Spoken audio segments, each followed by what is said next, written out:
So the pressure at point 1 would be actually this. So if I call this H1, so it would be, let me just write it again.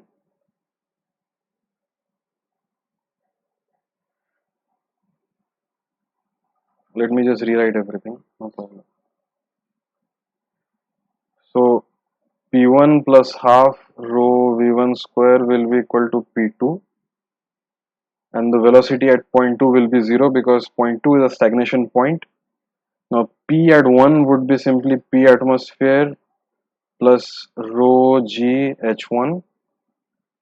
This will be half rho V square, and this P2 will be equal to P atmosphere plus rho G H2. So this would imply half rho V square would be equal to rho G H2 minus H1. That is the height of fluid in the pitot tube above the free interface. So if I call this delta H, so this will be equal to rho G delta H.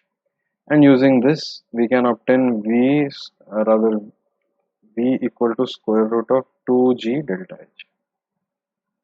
So this gives us directly a measure of the velocity as measured directly from the level of fluid in the bent tube. It's as easy as that. Now you can use this particular configuration of a static tap and a pitot tube to directly find out the difference in the pressure. And I'm just gonna tell you the way of doing it. So if this is the tube, this is one static tap, and this is the pitot tube,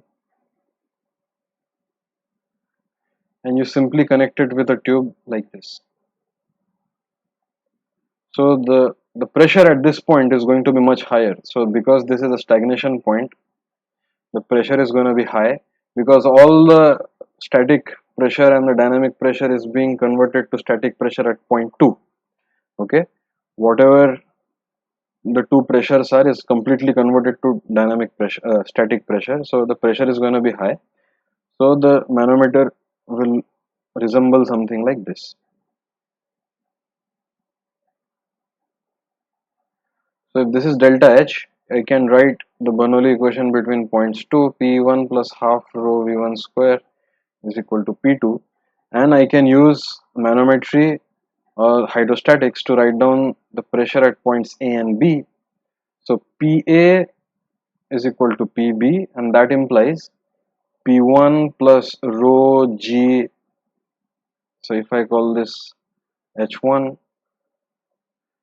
plus rho G delta H, rho M G delta H is equal to PB plus rho G H1 plus delta H. So P1, so P2 minus P1, so this is going to be P2. So P2 minus P1 is going to be rho G H1 plus rho M G delta H minus rho G H1 minus rho M G delta H.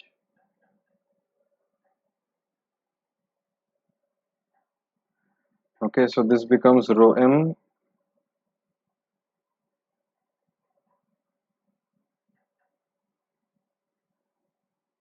sorry, this is rho.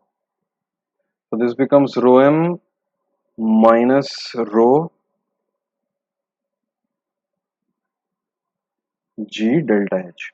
And if we are making use of such an arrangement, such a differential arrangement between a static tap and a pitot tube to measure the velocity in air, if you are doing such an arrangement, then rho will be quite small as compared to the rho of the manometric fluid.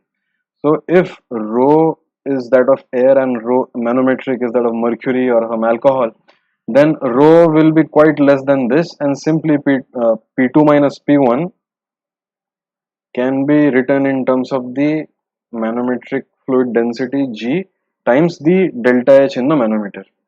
So so far we have derived all the expressions for in general, I mean, we have not assumed that the manometric density is larger or smaller than the fluid density. But in case we are doing problems with air, that is, we are trying to measure pressures in air or measure stagnation velocity or measure stagnation pressures or in fact measure velocities in air, then we can utilize the fact, we can exploit the fact that the density of air is going to be much smaller than the density of the manometric fluid, and we can simply write all the differences in pressure, that is the differential pressure, in terms of the rho gh. That's a small trick you can use.